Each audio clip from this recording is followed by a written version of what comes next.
Hey everybody, it's Rosanna with Diesel Carnivore. I'm back with another little tutorial. Today I'm going to be making what we call butter bites or carnivore candy. It's just salted butter, a frying pan, and some ice molds. I like using the candy molds because when you put the melted butter in there, it is very hot. And they don't melt or anything like regular ice molds do. So I'll be taking you through it and make us some good snacks. Okay guys, I'm back and just going to take the butter and just open it up, put it in the pan. This is super easy. It's like ridiculously easy. And some people are like, oh, you eat butter. Yeah, I eat butter. And trust me, after you've been on the carnivore diet for a little while, you'll learn different ways to eat butter. This is one of my favorites. Alright, let's turn the heat on. I like to start it a little bit on high, just to kind of get the butter melted down. Now you're going to need, like I said, kind of heat-proof accessories, utensils with this, because the melted butter is pretty hot.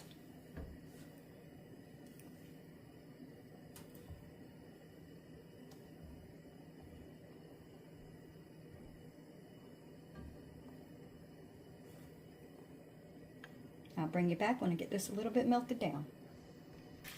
So one of the things that I use butter bites for is on those days that you just, like if I eat chicken or turkey or pork chop, something that doesn't have a whole lot of fat in it.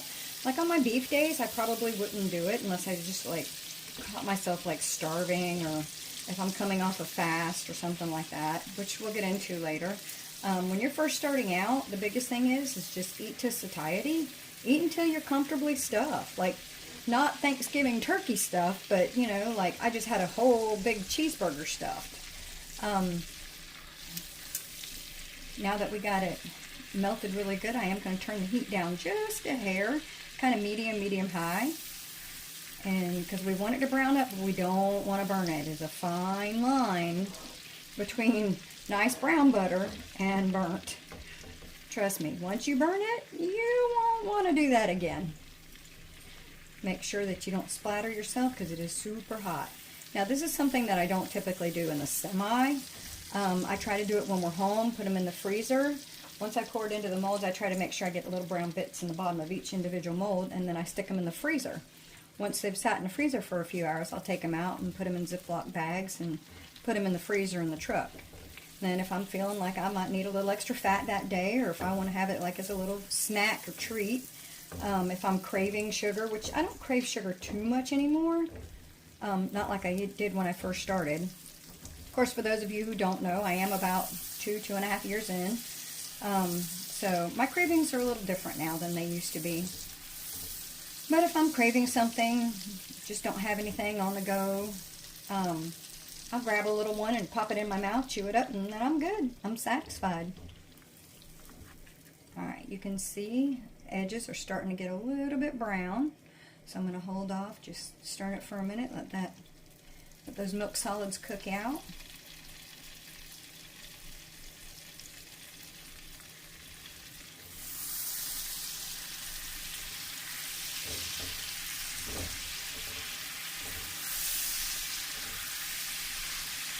You see how the bubbles changed, how it's getting there. Now as it browns, you'll see the brown come up around the edges, and this foam will kind of sort of reduce. That's when you know you've got it. I don't know, let me see if I can, there you go. Now you can maybe see a little bit more of the browning. Kind of got a little bit of a glare on this light. Oh, it smells so good. Nothing smells better than brown butter. Alright, we're almost there. And when you pull it back, you can see those little brown bits in the bottom. I'm actually going to turn the heat off and let it sit for just a minute, because I know it's going to continue to keep cooking. I don't want to burn it.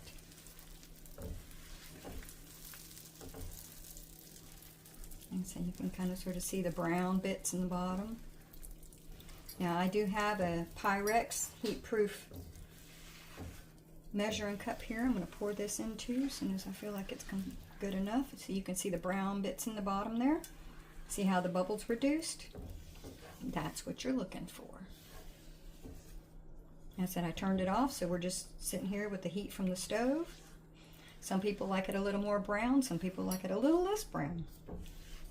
As I would say, your degree of blonde. And that, my friends, is pretty much all there is to making brown butter bites. Other than the freezing part. But I like to put it in the measuring cup because it makes it a little easier to pour.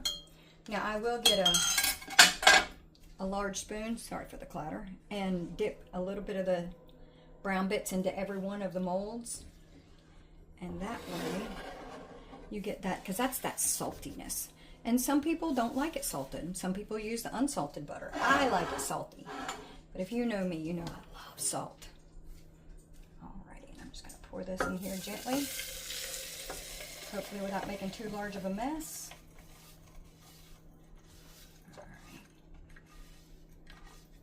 Scrape down my pan, get all the good stuff. I know I'm showing you the back side of the pan, but I'm right-handed, so I'm kind of backwards here.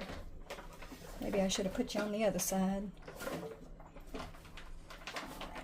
Alrighty. Let me lift you up just a hair. Alrighty. Let me grab a big spoon. And for this, you may want a large serving spoon. Let's slide this over. You want your things on as kind of as flat a surface as you can get. Alrighty, let's see here. I'll try to. And then you just spoon them gently into. I mean, you can pour it too. I like to spoon it because like I said, I like to get all those little brown bits from all the into every bite.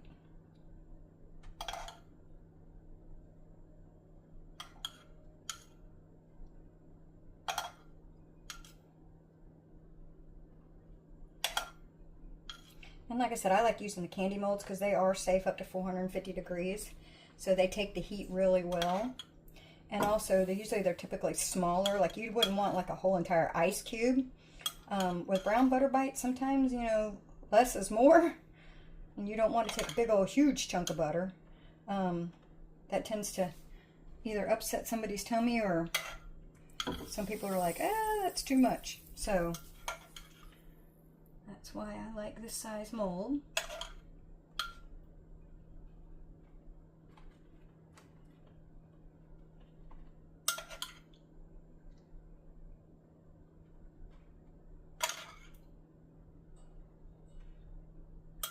So when you're done with this, once you get it all in all the molds, just pop it in the freezer for a couple hours. Once it gets hard, you are good. I'll bring you back here in a few. So 2 full sticks did 2 and a little tiny piece of one of these. I wasn't sure how much because usually sometimes I do 2 sticks, sometimes I do 3. So I'm going to pop this in the freezer, and as soon as it gets cooled down, I'll bring you back and show you the next step. So once they've sat in the freezer for a little while, I've been in there for probably about an hour or so, they'll harden up, and you can just, pop them right out of the mold, and they come out as little brown butter bites. Yep, that's good stuff. Alright, if you like this and would like to see more tutorials and recipes, follow us on YouTube, Instagram, X, and Facebook. Thank you guys. See you next time.